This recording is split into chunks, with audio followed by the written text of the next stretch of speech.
आज की अपनी इस वीडियो में हम डिस्कस करेंगे एसएससी सीएचएसएल 2024 में पूछे गए सारे के सारे सेंटेंस इंप्रूवमेंट के क्वेश्चंस को।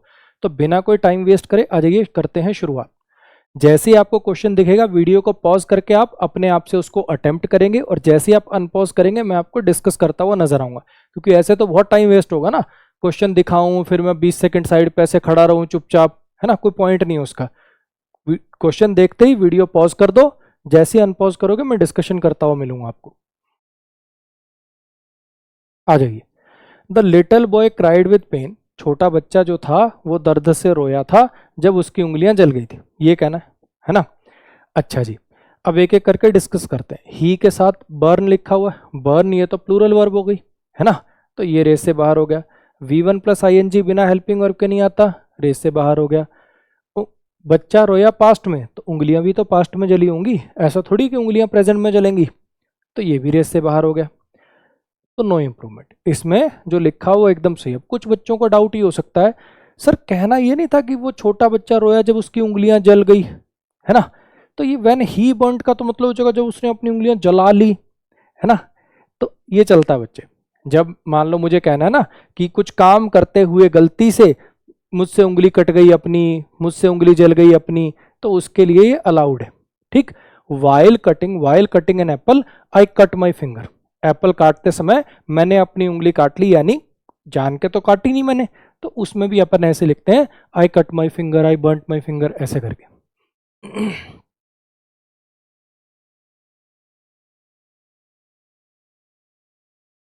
हाँ जी, it is my custom to get up early in the morning, ये मेरा कस्टम है सुबह जल्दी उठना। कस्टम होता है बच्चे कोई ट्रेडिशन, कोई रीति रिवाज, और ये होता है समाज का, सोसाइटी का, किसी पर्टिकुलर पर्सन की होती है जी हैबिट। ठीक, ये मेरी आदत है सुबह जल्दी उठना। अब इट इज माई एडिक्शन भी हो सकता है, लेकिन एडिक्शन समझ रहे हो ना, कि इस चीज के लिए सुबह जल्दी उठने के लिए इनमें से बेस्ट वर्ड कौन सा है। ऑडिटी का मतलब होता है कोई स्ट्रेंज हैबिट, कोई विचित्र टाइप की आपके शौक। इट इज माई परफेक्शन, ये मेरी परफेक्शन है, ये मेरी एडिक्शन है, इनमें से बेस्ट वर्ड कौन सा है। अब काफी बच्चे सोचेंगे सर एडिक्शन भी तो हो सकती है, लत भी तो हो सकती है सुबह जल्दी उठने की। खास करके लत वैसे नेगेटिव चीजों की होती है, लेकिन एक बात बताओ, जैसे आप मेरे से पूछ सकते हो कि सर एडिक्शन क्यों नहीं होगा, ऐसे पलट के मैं आपसे पूछ दूं हैबिट क्यों नहीं होगा, तो आपको चार में से बेस्ट चूज करना है ना। तो चार में से बेस्ट कौन सा है, ऑब्वियसली हैबिट है, सबको पता पड़ता ही।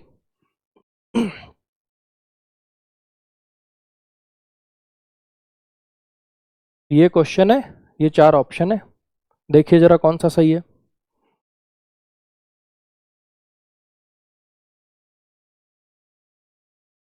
हाँ जी, हैव के बाद आईएनजी फॉर्म तो आएगी नहीं, है ना। अच्छा जी, वॉज बीन वर्किंग, ये बीन प्लस आईएनजी किसके साथ आते हैं, ये हैज के साथ आता ना, has been working, have been working, had been working, इनके साथ आता है स्ट्रक्चर, रेस से बाहर हो गया जी। इज बीइंग वर्किंग, इज के बाद दो दो आईएनजी फॉर्म, रेस से बाहर हो गया जी। फिर से वही हैज के साथ आईएनजी गलती जो ऊपर कर रखी है, क्या ऑप्शन आएगा। फोर प्लस में टाइम है, प्रेजेंट परफेक्ट कॉन्टिन्यूस का स्ट्रक्चर यूज होगा, has plus been plus V1 plus ING एकदम सही दिया हुआ है।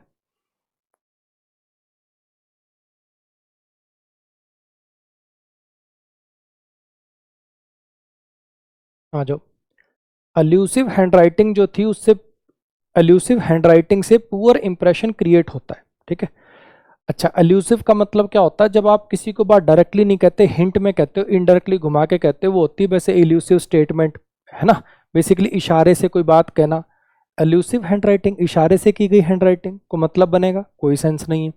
लीगल हैंडराइटिंग, एलिजिबल जो किसी चीज के लिए एलिजिबल हो, ऐसी हैंडराइटिंग से पुअर इंप्रेशन आएगा। इलीजिबल, इलीजिबल का मतलब होता है बेसिकली इतनी गंदी राइटिंग की जिसको पढ़ा ना जा सके, समझा ना जा सके कि क्या लिखा हुआ है। तो इनके अंदर से कौन सा मीनिंग आएगा, descriptive handwriting, legal handwriting, eligible और इलीजिबल।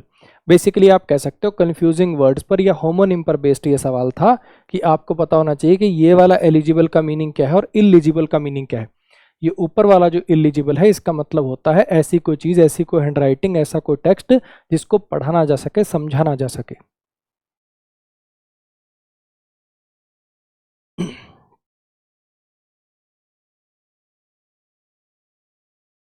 Although, uncountable files stack up on the tables of government officials. हालांकि अनगिनत फाइलों का ढेर इकट्ठा होता रहता है गवर्नमेंट ऑफिशियल्स के डेस्क पर, वो प्रेफर करते हैं उनका काम, हालांकि ढेर लगा हुआ है, वो प्रेफर करते हैं उनका काम करना at a more leisure pace.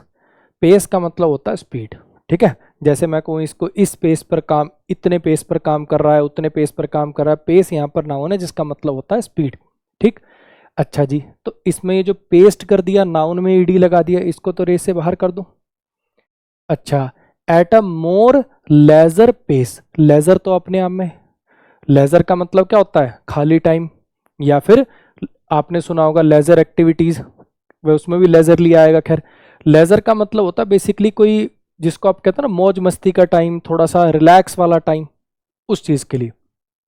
अब पेस भी नाउन है, लेजर भी नाउन है, कैसे आप आएगा, है ना। और यहाँ पे मोर भी लिख रखा है, कंपैरेटिव डिग्री बनानी है, और मोर से कंपैरेटिव डिग्री तो एडजेक्टिव की बनेगी, नाउन की थोड़ी बनेगी। तो इसका मतलब ये वाला भी रेस से बाहर हो गया। अब बचे मेरे पास दो। अब फिर वही लेजर नाउन इसमें पेस्ट कर रखा है।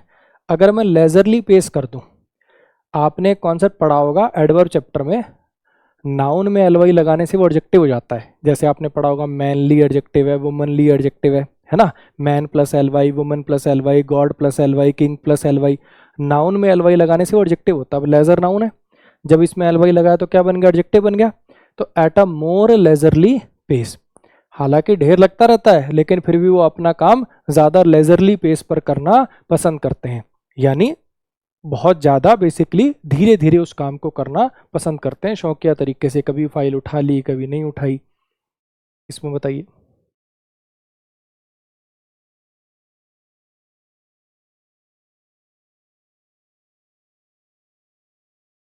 She is under allusion that she will get the job, वो इस अल्यूजन में है, वो इस अल्यूजन में है कि उसको नौकरी मिल जाएगी। अभी अल्यूजन का मतलब, एल्यूसिव का मतलब अपन ने देखा, तो एल्यूजन का मतलब होता है कोई हिंट, कोई इशारा, ठीक है, डायरेक्टली बात ना बोली जाए। वो इस अल्यूजन में है कि उसको नौकरी मिल जाएगी। हलुसिनेशन का मतलब क्या होता है, जब आपको भ्रम होता है, हलुसिनेशन होते हैं, कोई परछाई दिख रही है, कुछ दिख रहा है, इस टाइप का। इल्यूजन का मतलब होता है नॉर्मल भ्रम, ठीक है। इल्यूजन जो एक तो मैजिशियन वगैरह इल्यूजन करके दिखाते हैं कि इल्यूजन का भी क्या भ्रम में जी रहा है क्या, गलत, इल्यूजन का एक मतलब गलत फहमी में भी, गलत फहमी भी होता है। अनरियलिटी, जो चीज सही नहीं है, कोई चीज वैसे अनरियल का मतलब होता है कोई चीज जो मतलब असली नहीं है, और अनरियलिटी रियलिटी का बेसिकली उल्टा है, ठीक। विजन, नजर, दृष्टि, आपको पता ही। अब यहाँ पे उसको नौकरी मिल जाएगी। अब आपको समझना है, थोड़ा सा मीनिंग भी रिलेट करना है कि यहाँ पे कौन सा आ पाएगा। हलुसिनेशन में क्या होता है, भूत प्रेत वगैरह दिखने लग जाते हैं, कोई पर्सन दिखने लग जाता है जो है नहीं, ऐसी चीजों के लिए हलुसिनेशन वर्ड का यूज करते हैं, तो इसको रेस से बाहर कर दें, ठीक। अच्छा जी, शी इज अंडर, विजन के अंडर है वो। आपने ये फ्रेज भी सुना होगा, अंडर इल्यूजन का मतलब होता है भ्रम में होना, गलत फहमी में होना, ठीक है। ये अगर आपने थोड़ी मोटी रीडिंग करी है तो आपने वैसे सुन रखा होगा।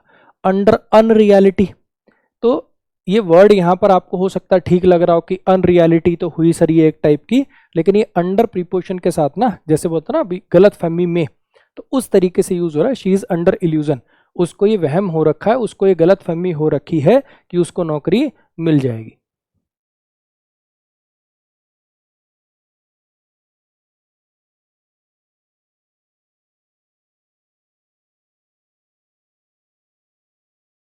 I am down with her complaints, ठीक।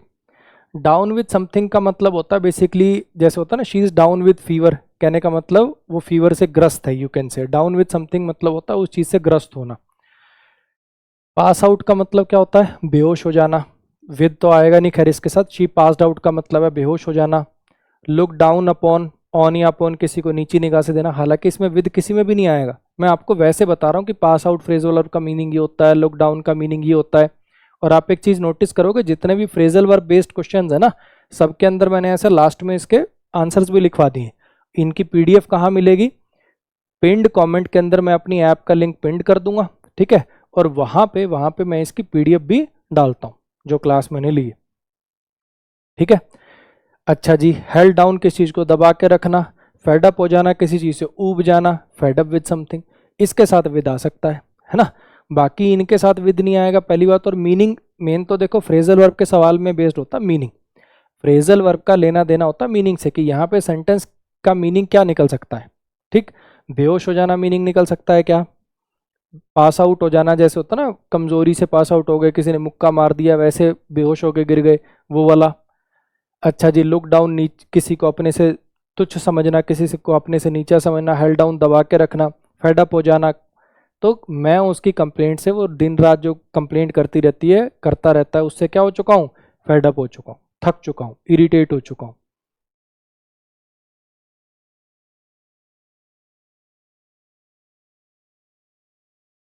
रटा रटाया आसान सा सवाल, ईदर और, neither, nor, not only but also, हाँ के ना, क्या है जी ये, कोरिलेटिव कंजंक्शन के पेयर है, ना ही जानकी और ना ही मैं, मतलब हम दोनों में से किसी को अवार्ड नहीं मिलने वाला ये।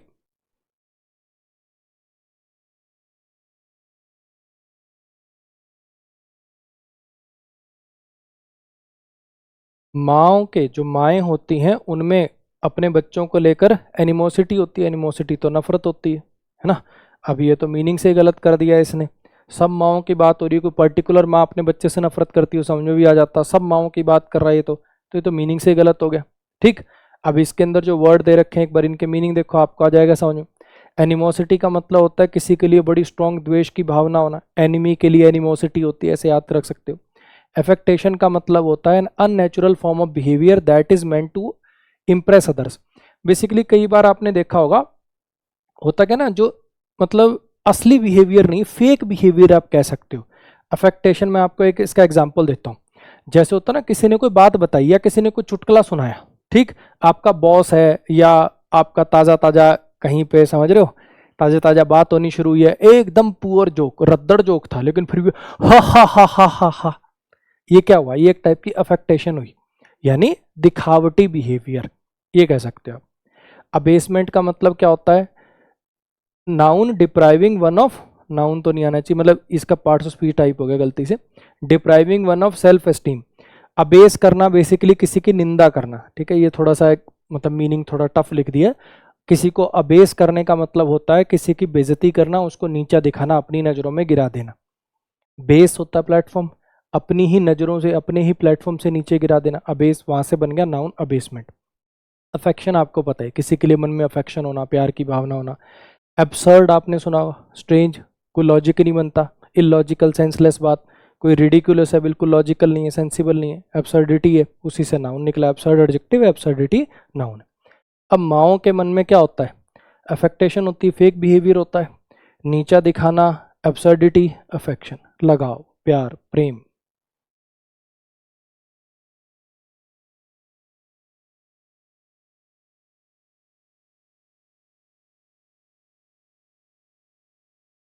Kitchen, Sonam's cat use to chase mouse into kitchen. Sonam की जो बेसिकली बिल्ली थी वो चूहे को चेज किया करती थी, किचन तक उसको ले जाती, और वहां पर जो उसने बर्तन वगैरह पैन वगैरह रख रखे होते थे उनको ये क्या कर देगी। नॉक एट होता दरवाजे पे खटखटाना, है ना, नॉक एट द डोर, दरवाजे पे ऐसे नॉक करोगे तो उसके लिए नॉक एट यूज होता है। नॉकआउट आपने सुना होगा, बॉक्सर वगैरह मुक्का मार के बेहोश कर देते हैं सामने वाले को, तो नॉकआउट कर दिया। और ऐसे जब आप कोई चीज़ ऐसे टकरा के किसी चीज़ के साथ भिड़ जाओ और वो चीज़ गिर जाए, ठीक, बेहोश हो जाए नहीं, मतलब नॉर्मली आपके टकराने से, आपके टच करने से कोई चीज़ अगर गिर जाए तो उसके लिए फ्रेजल वर्ब यूज होती है नॉक ओवर। ठीक है, ये देख सकते हो मेनली यहाँ पे मीनिंग है जो है, बेसिकली बिल्ली क्या करेगी, बिल्ली उसके साथ टकरा के उसको गिरा रही है। ठीक, अब हो सकता है ये वाला मीनिंग तो आपको, फ्रेजल वर्ब वाली बात तो आपको समझ में आ गई। फ्रेजल वर्ब ने भाई CHSL में ऐसा तांडव कर रखा है, वो कैब जो आई सो आई तो आई, एरर में भी 50% क्वेश्चन वो कैब बेस्ड, और सेंटेंस इंप्रूवमेंट में भी 70% क्वेश्चन वो कैब बेस्ड। तो इस पर थोड़ा सा काम करिएगा, ठीक है। पेपर अब CGL का भी आने वाला आगे, तो ये आपके लिए हिंट टाइप का आप समझ सकते हो कि थोड़ा सा वो कैब पे, फ्रेजल वर्ब पे, फिक्स प्रीपोजिशन पे, इन पे काम आपको ज़्यादा करना है। नॉकआउट, ये जो बर्तनों का जो टावर है, जो बर्तनों का जो ढेर टाइप का उसने ऐसे स्टैक कर रखे हैं बर्तन, उनको क्या कर रहा है, उनको बेहोश कर दिया इसने, ऐसा कुछ तो है नहीं, है ना। और ये नॉक अवे, किसी को भगा देना, नॉक इनसाइड का तो कोई मतलब नहीं निकलेगा यहाँ पे, तो नॉक अवर। अब एक डाउट बच्चों के मन में हो सकता है यूज टू तो सर पास्ट की हैबिट है, और यहाँ पे आपने नॉक लगा दिया, ये कैसे कर दिया? कैट तो सिंगुलर है, ये कैसे आ गया? एक्चुअली यहाँ पे आप देख पा रहे हो यूज टू चेज, ये ना दोनों चीजें एंड से दो वर्ब अटैच हुई हुई हैं। यूज टू के बाद जैसे चेज है, इससे पहले भी यूज टू अंडरस्टूड है। मेरी बात आ रही समझ में? जो एंड कंजंक्शन है इसने इन दोनों वर्ब को ज्वाइन कर रखा है, इसलिए यहाँ पे नॉक्ड नहीं, नॉक सही है। आप देख रहे होंगे कि ऑप्शन के अलावा, ऑप्शन के मीनिंग के अलावा जो आपके माइंड में डाउट आ सकता है वो भी मैं साथ साथ बता रहा हूँ। मैं क्वेश्चन को दोनों नज़र से देखता हूँ, टीचर की नज़र से भी और स्टूडेंट की नज़र से भी, कि यहाँ पे स्टूडेंट क्या सोच सकता है, क्या उसके माइंड में डाउट आ सकता है।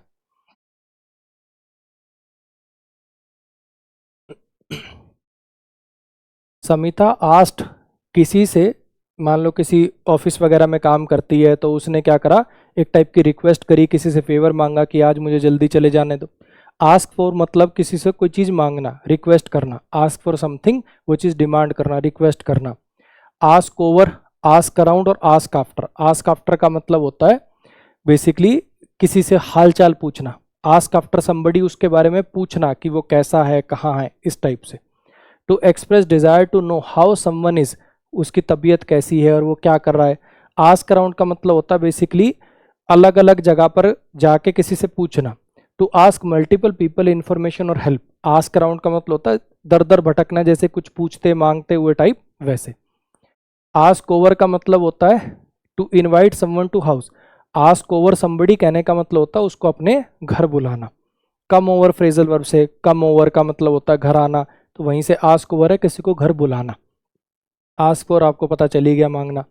आस्क आउट का मतलब होता है किसी को डेट वेट के लिए, डेट वगैरह के लिए पूछना, खास करके डेट वेट के लिए। आस्क समबडी आउट का मतलब होता है किसी को डेट के लिए, रोमांटिक रिलेशनशिप के लिए पूछना। तो यहाँ पर उसने फेवर मांगा कि क्या वो आज घर चली जाए, फेवर मांगा, कोई चीज़ रिक्वेस्ट करी, तो आस्क फॉर आ जाएगा।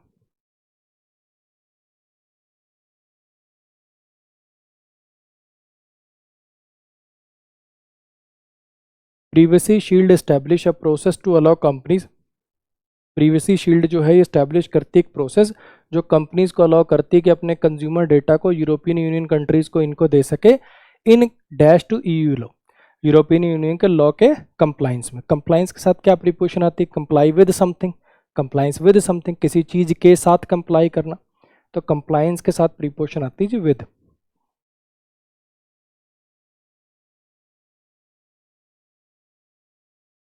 ये आपने सुना होगा, बिल्डिंग वगैरह बनी है ना, वो इसके कंप्लाइंस में नहीं थी, it wasn't in compliance with the rule set by this.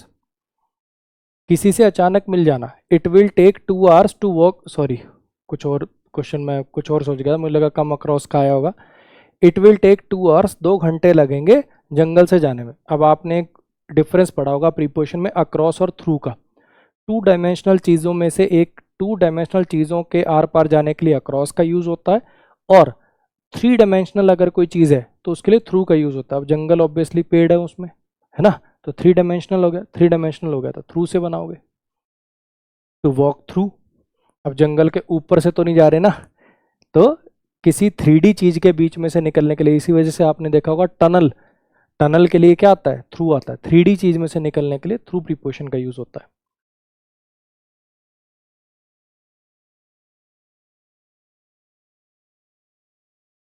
The wizard while performing an item accidentally set his own hat on fire.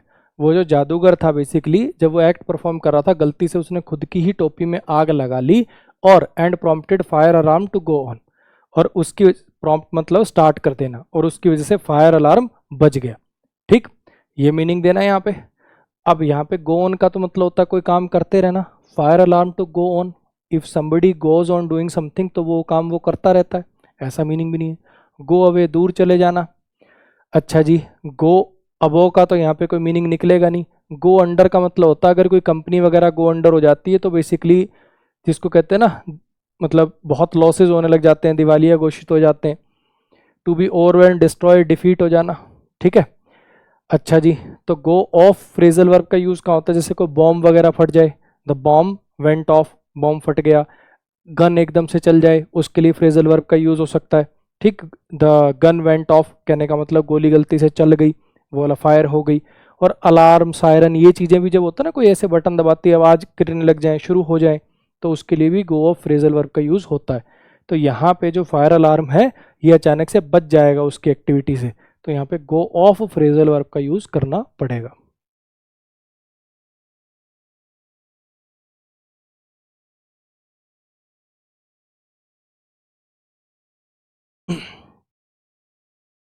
We set up on the journey early in the morning, हमने सुबह जल्दी अपनी journey को basically शुरू कर दिया, यहाँ पे ये मीनिंग देना है, ठीक है। अब इन फ्रेजल वर्ब के मीनिंग देखो। सेटअप करना, किस चीज़ को इस्टेब्लिश करना, ये संस्था इस साल में सेटअप करी गई थी। सेट इन करने का मतलब होता है जैसे कोई चीज़ सेट इन कर जाती है तो कोई अनप्लीजेंट चीज़ बेसिकली शुरू हो जाती है और काफ़ी लंबे समय तक, जैसे होता ना उसके अंदर वो जो डिप्रेशन की भावना थी वो सेट इन हो गई, उस वे में कि कोई अनप्लेजेंट चीज़ जब सेट इन करती है तो वो शुरू हो जाती है और काफ़ी समय तक रहने की उसकी संभावना होती है। सेट अबाउट का मतलब होता है if you are set about something, तो आप किसी चीज़ में अपने एफर्ट डालते हो, इनिशिएट करते हो किसी चीज़ को। और सेट ऑफ का मतलब होता है किसी काम के लिए निकल जाना, खास करके किसी यात्रा के लिए, जर्नी के लिए, किसी प्लेस को छोड़कर किसी जर्नी को शुरुआत करना। तो यहाँ पर क्लोज है, वैसे सेट अबाउट भी क्लोज है ना, लेकिन किसी जर्नी को शुरुआत करने के लिए इनमें से बेस्ट मीनिंग होता है सेट ऑफ।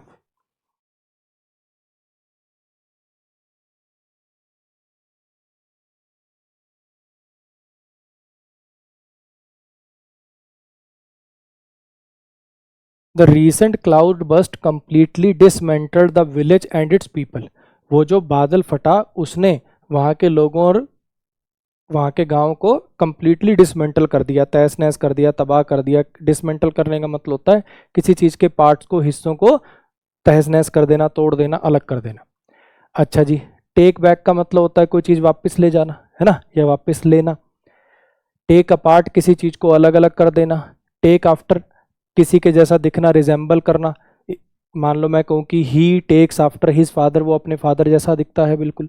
टेक अप का मतलब होता है बेसिकली किसी टास्क को, किसी चीज़ को रिस्पॉन्सिबिलिटी की तरह लेके उस काम को शुरू करना, किसी चीज़ में इंटरेस्टेड हो जाना, किसी चीज़ को शुरू करना। टेक अप समथिंग, जैसे मैंने कहा कि इस नई एक्टिविटी को आई टेकअप, मैंने ये नई एक्टिविटी टेकअप करी, यानी वो नई एक्टिविटी शुरू करी है।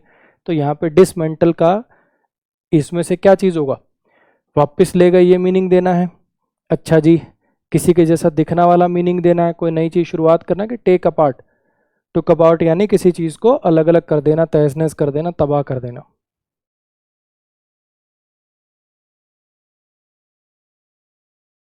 हाँ जी, गिफ्टेड विद समथिंग, ये तो आपने बहुत बार सुना होगा, उसको भगवान ने ये चीज़ बख्शी है, he is gifted with a melodious voice, he is gifted with this talent, है ना। तो गिफ्टेड विद किसी चीज़, कोई चीज़ भगवान जब आपको देता है एज अ टैलेंट, तो उसके लिए गिफ्टेड विद फ्रेजल वर्ब का यूज़ होता है, he is gifted with something.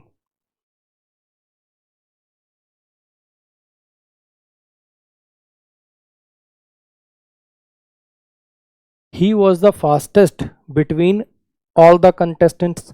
अब ऑल तो हमेशा दो से ज़्यादा के लिए लगता है, दो के लिए तो ऑल आ नहीं पाएगा, तो इसका मतलब बिटवीन नहीं आ पाएगा। सबके सब कंटेस्टेंट्स में से वो सबसे फास्टेस्ट था, और तो इसका मतलब ये तो रेस से बाहर निकाल दूं। सिंस का मतलब क्योंकि होता है या जब से होता है, कोई सेंस ही नहीं है यहाँ पर।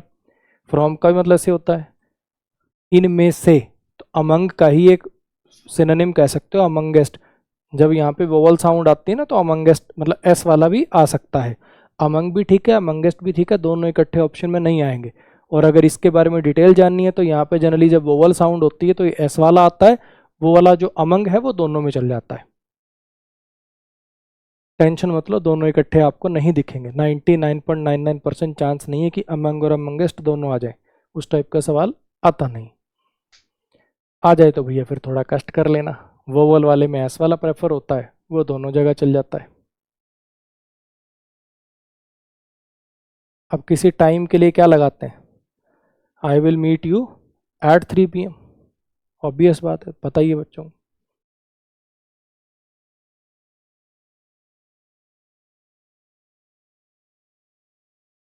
देखो यार, ये जो मैं 1-2 सेकंड दे रहा हूँ ना ताकि आप वीडियो पॉज कर सको, ये आपके लिए दे रहा हूँ, ठीक है।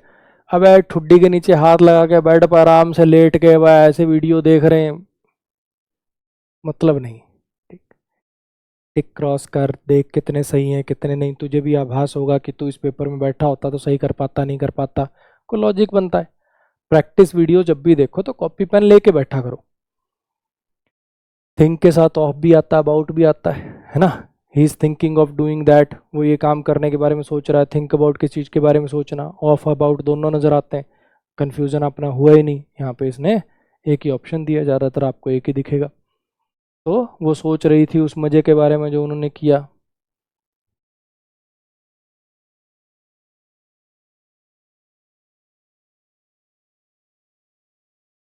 आज की क्लास में बताया आपको, मेरी फ्रेंड या मेरी फ्रेंड सही फील नहीं कर रही थी, इसलिए उसने मुझे कहा कि भैया घर आ जा, है ना, और उसकी देखभाल कर। कम अक्रॉस का मतलब होता है किसी से अचानक मिल जाना, कम इनटू की चीज़ के अंदर जाना। कम थ्रू का मतलब होता है जैसे कोई बंदा बीमार है ना, तो मैं कह रहा हूँ वो रिकवर कर जाएगा, don't worry he will come through. कहने का मतलब वो रिकवर कर जाएगा, वो स्वस्थ हो जाएगा। तो हालांकि बीमारी बीमारी की बात हो रही है, उसने कहा मुझसे कि तू ये काम कर, क्या काम कर, मेरे घर आ जा और देखभाल कर, हाँ कि ना। तो कम ओवर यहाँ पर एकदम सही है, कम ओवर का मतलब होता है किसी के घर जाना।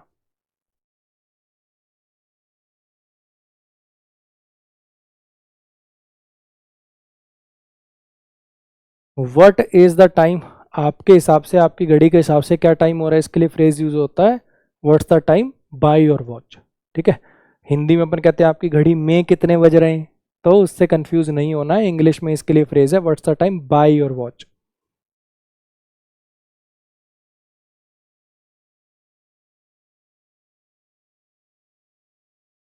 I consider that every matter must be consider, मैं ये मानता हूँ कि हर मैटर को कंसीडर किया जाना चाहिए dash point of view.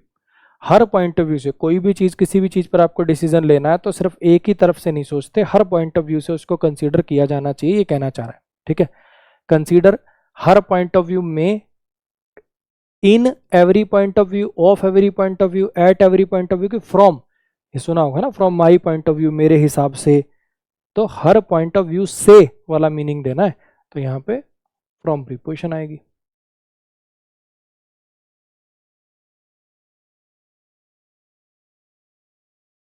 I quietly went out at the door into veranda. ठीक है, मैं शांति से दरवाजे से यहाँ चला गया, यही कहना ना, मैं शांति से दरवाजे से निकलकर यहाँ चला गया। एट द डोर, अगर मैं कहूँ कि she was standing at the door, वो दरवाजे पे खड़ी थी, तब तो समझ में आता है यहाँ से होके तुम यहाँ चले गए, ये कहना है। और फिर से वही 3D वाली बात, तो through the window, through the door, ये आपने वर्ड सुने होंगे। ठीक है, कहीं से निकल जाना, through the window, through the door.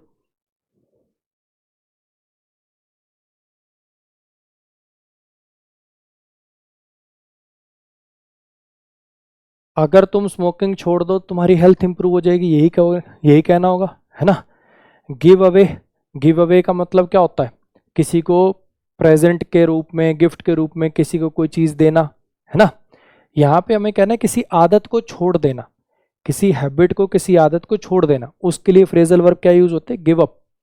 उसके लिए फ्रेजल वर्ब यूज होती है गिव अप। बाकी और फ्रेजल वर्ब के मीनिंग देख लो जरा।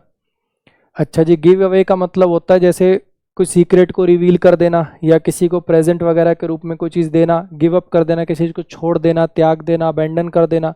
गिव ऑफ, अगर मैं कहूँ कि ये चीज़ गिव ऑफ कर रही है, कोई चीज़ स्मेल, हीट या कोई चीज़ गिव ऑफ कर रही है, यानी वहाँ से ये चीज़ आ रही है। और एक था basically give out, give out का मतलब होता है बांटना। ठीक है, एक तो गिव अवे होता है, उसमें प्रेजेंट मतलब किसी चीज़ को गिफ्ट के रूप में, या परिणाम मतलब गिफ्ट कह लो, या फिर पुरस्कार के रूप में किसी कुछ दिया जा रहा होता है। और गिव आउट में नॉर्मल बांटा जा रहा होता है, जैसे गरीबों में खाना बांट दिया, तो वहां पे गिव आउट का यूज होगा।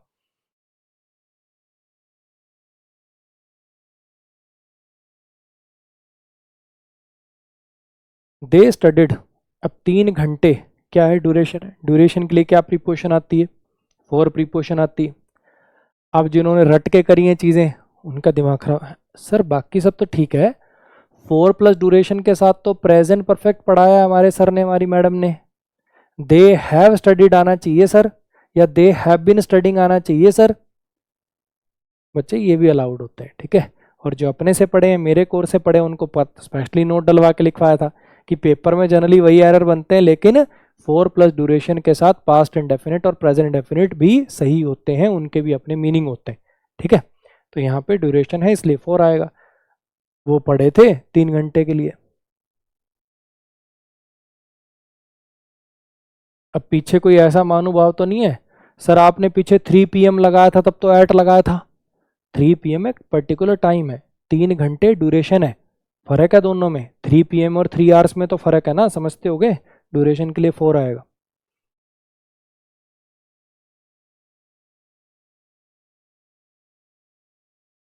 I was in Oman around 2 months। मैं ओमान में था 2 महीने के लिए, ये कहना है ना। तो अराउंड तो एडवर्ब होती है, अराउंड 20 मिनट्स, अराउंड, ये तो एडवर्ब है जो कि टू के लिए आई है, लगभग 2 महीने के लिए। अब इसको एडवर्ब बनाने के लिए, टाइम को दिखाने के लिए कोई प्रीपोजिशन तो चाहिए। अराउंड तो यहाँ पे एडवर्ब है, इसके लिए लगभग 2 महीने, हाँ के ना। तो अराउंड से तो काम चलेगा नहीं। अगर हाँ यहाँ पे अब ड्यूरेशन है तो आएगा तो 4 ही। क्या सर 4 और अराउंड दोनों इकट्ठे आ सकते हैं? बिल्कुल आ सकता है। आई वॉज इन मान फॉर अराउंड 2 months, अराउंड 2 के लिए आया, ये एडवर्ब है। यहाँ रिक्वायरमेंट प्रीपोजिशन की है। क्या सर प्रीपोजिशन के बाद? हाँ तब आ सकता है, दोनों लगा सकते हो, लेकिन अराउंड से काम नहीं चलेगा। अकेला 4 चल सकता है, अकेला अराउंड सस्टेन नहीं कर पाएगा, लेकिन फॉर 2 months लगा दूं वो ग्रामेटिकली अलाउड है ना। फॉर 2 months एक एडवर्ब ऑफ टाइम बन गया, जो कि उसके लिए आ जाएगा कि मैं ओमान में था इतने महीने के लिए।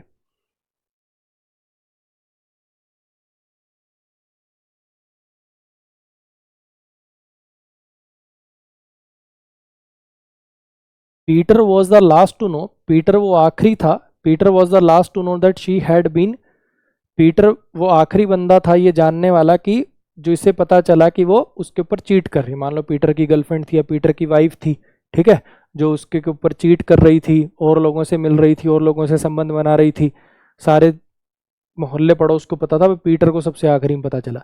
अब ये फ्रेजल वर्ब होती है चीट ऑन समबडी। वैसे तो देखो चीट ट्रांजिटिव वर्ब होती है, ही चीटेड मी, है ना, ही चीटेड मी, उसने मुझे धोखा दिया, कोई मतलब बीच में प्रीपोजिशन नहीं आती। लेकिन जब ये वाला मीनिंग देना होता ना, किसी बेसिकली किसी हस्बैंड का या वाइफ का जब कहीं और अफेयर होता है, या गर्लफ्रेंड बॉयफ्रेंड का कहीं और अफेयर होता है, किसी और से मिल रहे होते हैं, संबंध बना रहे होते हैं, तो उसके लिए चीट ऑन समबडी का यूज होता है। ये आपने फिल्मों में खूब देखा होगा, he has been cheating on him.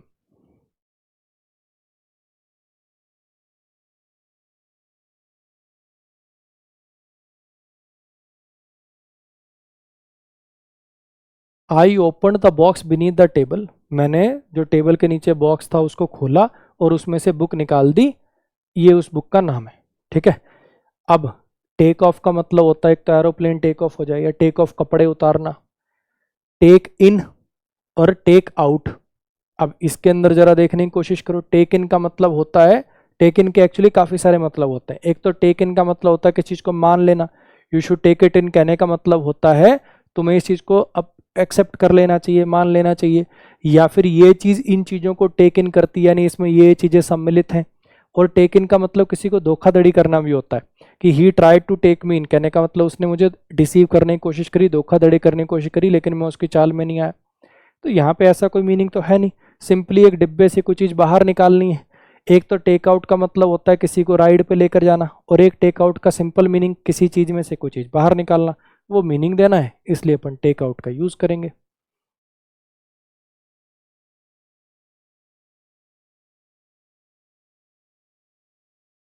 मैं बहुत खुश हूँ कि मैं तुमसे मिल गया रास्ते में। रन इनटू और रन अक्रॉस दोनों का मतलब होता है किसी से अचानक से मिल जाना। ठीक है, रन इनटू का एक मतलब और भी होता है, किसी में टक्कर हो जाना भी मतलब होता है, लेकिन रन इनटू का मतलब किसी से अचानक मिल जाना भी होता है।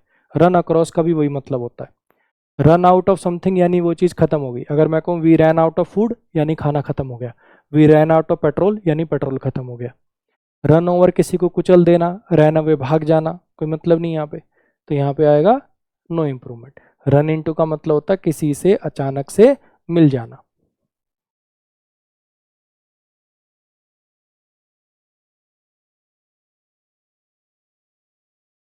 This win could enhance to be historic turning point in fortune of the team. ये जो जीत है ये जो जीत है ये हिस्टोरिक टर्निंग पॉइंट डैश हो सकती है टीम के भविष्य के लिए।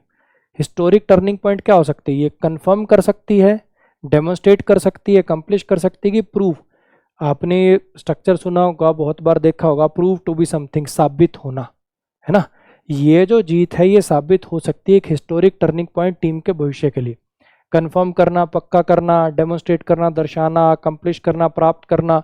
यहाँ पे जो लिखा ना टू बी टर्निंग पॉइंट साबित होना, ये जो जीत है ये साबित हो सकती है। देखो कुड लिखा हुआ है, कुड एक पॉसिबिलिटी को दिखाता है, ये आगे चल के साबित हो सकती है, ये वाला मीनिंग देना है। तो ये आएगा जी प्रूफ से।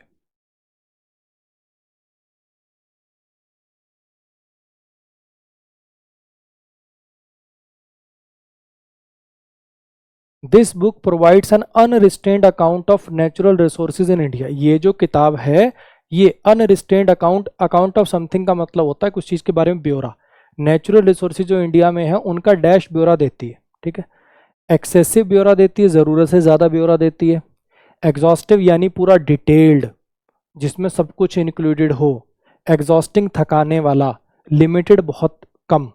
क्या मीनिंग देना चाह रहा होगा यहाँ पे? अनरिस्ट्रेन्ड मतलब जिस पर कोई लगाम नहीं है, ऐसा कुछ मीनिंग देना चाह रहा है ना। तो पॉजिटिव यानी ये जो बुक है इसके अंदर बहुत डिटेल के अंदर चीजें दी हुई हैं, बहुत डिटेल में बता रखा है। तो एग्जॉस्टिव अकाउंट दे रखा है, यानी एग्जॉस्टिव ब्यौरा दे रखा है। एग्जॉस्टिव का मतलब होता है बहुत डिटेल में, जिसमें सब कुछ इंक्लूडेड हो।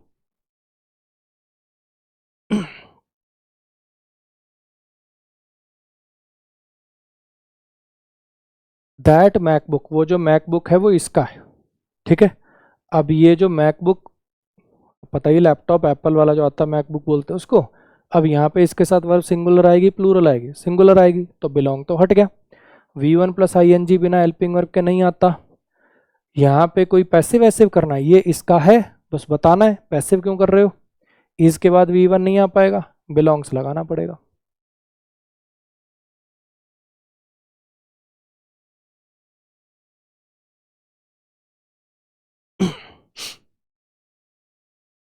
I was looking for, look for का मतलब होता है ढूंढना, ठीक है। मैं ढूंढ रहा था एक डैश सीट बस में, लेकिन मुझे मिली नहीं, ठीक। बैरन सीट, बैरन का मतलब होता है बंजर, बंजर सीट ढूंढ रहा था। वैक्वस का मतलब होता है कोई ऐसी कोई मूवी, नॉवल, कोई ऐसी चीज जिसके अंदर कोई इंटेलिजेंट बात ना हो, है ना। कोई लॉजिकल इंटेलिजेंट कोई बात ना हो। मूवीज वगैरह के लिए यूज होता है, नॉवेल्स वगैरह के लिए यूज होता है। हॉलो अंदर से खाली। डेजर्टेड त्यागा हुआ, जैसे होता ना डेजर्टेड शिप जिसको अबेंडन कर दिया, लोगों ने छोड़ दिया। और वेकेंट माने खाली, ठीक है। सबका मतलब इनडायरेक्टली खाली है, लेकिन सीट के लिए कौन सा यूज होगा? Vacant seat.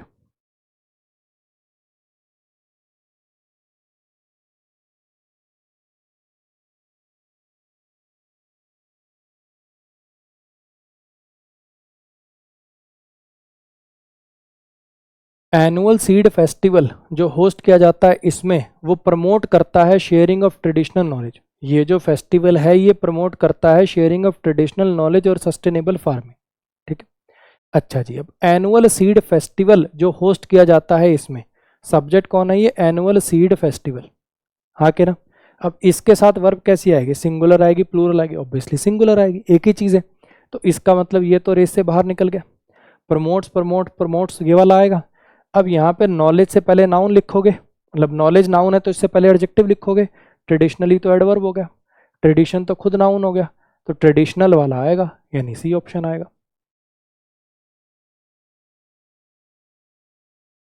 ये लास्ट क्वेश्चन है। उम्मीद करता हूँ कि ये जो एफर्ट है या ये जो क्वेश्चंस कराने का तरीका आप लोगों को पसंद आ रहा होगा। टोटल 36 क्वेश्चन है और अभी 39 मिनट की वीडियो हुई है, ठीक। एक एक क्वेश्चन के ऑप्शन को एक्सप्लेन किया है कि ये आया तो क्यों आया, ये नहीं आया तो क्यों आया। जो सारे ऑप्शन थे उनके मीनिंग भी आपको बताए हैं, और लगभग 1 मिनट एक क्वेश्चन की एवरेज है, फिर भी बिना कोई शेरो शायरी के, बिना कोई डबल मीनिंग मजाक के, कट टू कट कंटेंट, ठीक। उम्मीद करता हूँ ये मतलब क्लास, ये एफर्ट्स ठीक लग रहे होंगे। और जैसा कि पिछली वीडियो में पूछा था, पिछली वीडियो जो मैंने CHSL एरर की ली थी उसमें आपसे पूछा था कि नेक्स्ट वीडियो आपको क्या चाहिए। सबसे ज़्यादा कमेंट आए सेंटेंस इंप्रूवमेंट के, तो सेंटेंस इंप्रूवमेंट की क्लास आ गई।